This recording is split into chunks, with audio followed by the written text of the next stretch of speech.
Earlier this week, I spent an entire day doing retail arbitrage.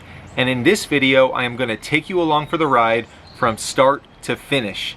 At the end of the video, we're going to go over A, why I still do retail arbitrage, and B, the projected profit and amount of time I put into this particular day. Also, throughout the video, as things came to my mind, I shared so many retail arbitrage tips and nuggets that provide a lot of value to anybody doing RA, and I'm not just saying that. So I recently moved to Asheville, North Carolina, and the regional grocery chain that's everywhere is called Ingles. So the plan is to hit a lot of those, pepper in some Walgreens because they have some hard to get items that I can get my hands on and make a good profit, and also hit one Trader Joe's. So the first thing I'll do is create a shopping list. Sometimes you do retail arbitrage where you're going to stores blindly and just hoping to find deals and clearance items. This isn't what I'm doing today. I'm making a shopping list, and the way that I do that is I go to the store in advance. It's a national, or I should say a regional grocery chain. I take pictures of all the items that are buy one get one free that interest me. Then I go home and do research at my desk on Inventory Lab, and essentially I'm creating a shopping list, and I find this to be the most time-saving and effective way to do this. Now, once I have my shopping list, I'm going to map out the locations I'll be hitting that day, so I'm not just driving around aimlessly. I'll be sharing the clearance items that I come across that are one-offs, but you better believe I'm not gonna share the buy one get one frees and ruin it for myself or other sellers for future use. Last thing I'll say before we get started, I've done this for nearly 2 years. I've put in countless reps, countless hours, good decisions, bad decisions. I don't want this to seem easier than it is. It is simple, not easy. It takes hard work, and I've put in years and hours behind this. So don't think that when you start on day one, you can just go to a store, walk out in 10 minutes, and make $100.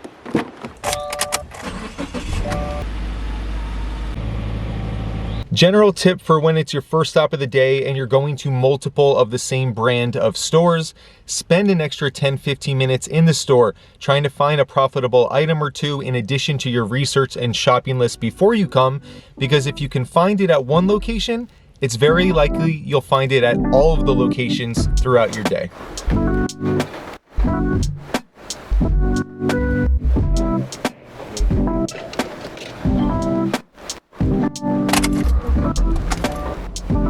Full battery, empty bladder, not hungry. So even though they didn't have the specific items I came for, as I mentioned, you should always check out the clearance. These were heavily discounted, like just for men products. A 3-pack of these will make me about $20 profit. And then I also had 2 other colors sold as 2-packs that were $1 each. Normally these retail price were like $9. Each of those 2-packs are gonna make me around 15 bucks a piece. And also another pro tip, there was a bunch of other colors where they only had one of them. The 2-packs and the 3-packs are really where the margins were. But when you can get something so low for $1, I can buy those and I can go to a different store, not even necessarily Walgreens, pay full price, $9 or $8, and still make 5 or 6 bucks. So that's a good example of, just because you can't get a complete multi-pack in one shot, if you can get one of them or a piece of that multi-pack so discounted, get it and just know you can find the other one even at full price later on and still make profit. Also, what's great about Walgreens and other national stores like that, if you go in and you can find some retail arbitrage replenishable items when they become buy one get one frees, well, you can also buy them from their website. Now, sometimes they're only in stock in stores and sometimes they're only in stock online, etc. But this is how you kind of transition some products from being retail arbitrage to online arbitrage. It's 11:47. I'm walking into Ingles, my second of the day. I'm gonna let you know what time I get out just to show you how quick it becomes. But everything's front loaded at Amazon, you know, learning the products to buy, putting in the reps. But now it's just rinse and repeat. All right, it is 11:55, and I swear to you, I didn't rush or speed or anything like that. Went in, went out, spent about $123.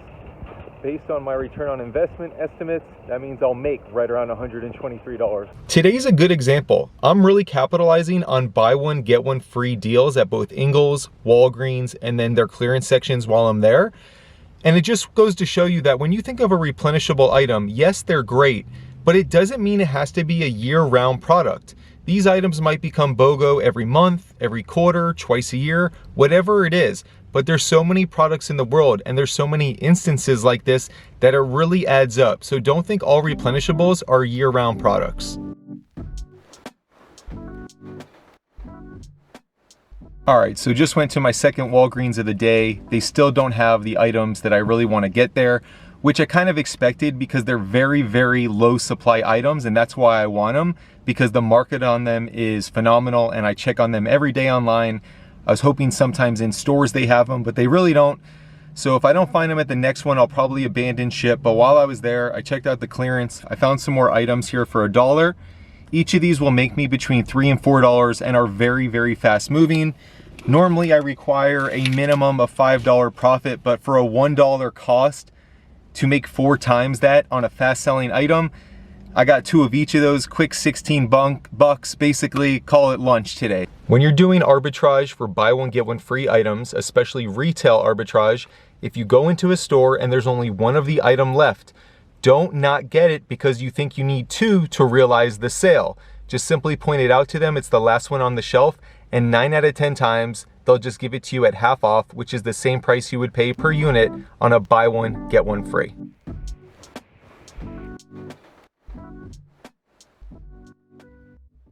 All right, so it's about 1:30 midday. I just went to Whole Foods. This Whole Foods is a vibe, but what I want to make a point of is that I'm really into food. I like coffee.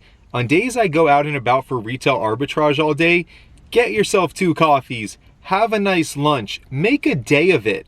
There's so many worse jobs that you could have than going shopping and finding really good profitable items.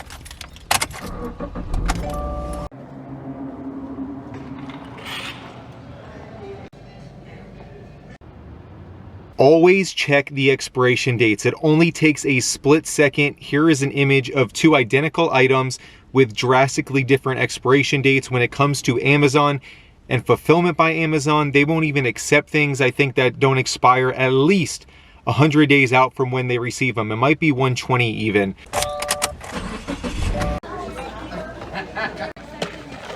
Little Trader Joe's run. I do really well there. Gotta bring the cat bag that I stole from my mom. All right, Trader Joe's is one of those places that you can tell they train the cashiers to be super chatty and personable, which is great. But when you're trying to walk out with 8 protein powders, it's not always as fun.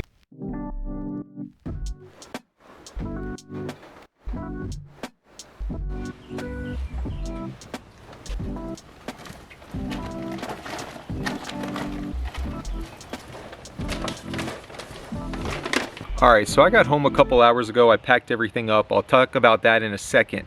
What I want to touch on is why I still do retail arbitrage. All right, so I have really transitioned heavily to online arbitrage, comfort of your own home, being able to do it from anywhere. You have the power of the internet. You don't have to drive or anything like that, and you can scale your business. And I really believe that's the key to scaling. However, for one, online arbitrage becomes a little boring. You're sitting at a computer screen all day, and I like to get out and about. For 2, retail arbitrage, you buy the product and you can sell it and send it into Amazon instantly. So the instant nature of it is nice. The return on investments are through the roof. I always strive for 100% ROI when doing retail arbitrage, whereas in 50%, I'm happy on online arbitrage. And so it's really great to, I think, do both. Right? And also a lot of times when I'm out and about doing retail, it leads to online arbitrage. Light bulbs go off. I find products that are scarce or just new, and now I take that knowledge and I transfer it to the power of the internet. All right, so I got home around 5. I started packing at 5:30. It's 7:30 now. And as you'll see from the screen, my total cost of everything I packed was a little over $700. And my projected profit is about $680. Whenever I talk about profit, I always like to say projected because I can't guarantee what these items are going to sell for. It's based on what price I'm listing them at, which I think to be reasonable. Sometimes it's a little bit less, sometimes it's a little bit more, but you always send them in a little bit higher because you can always reduce the price instead of selling something for too little. But anyway, even if you factor in from 10:30 to 4:30, okay? That's 6 hours of sourcing, driving, eating lunch, having coffee, etc. And 2 hours of packing. That's 8 hours all in. And that's being very, very conservative, projecting almost $700 profit. So all that being said, once again, I am Jonathan. This is Duke Does Amazon. We're on Instagram as well. If you have any questions or comments, put them below. And I will see you guys soon. Have a great day. That's our little blueberry belly rub. There it is.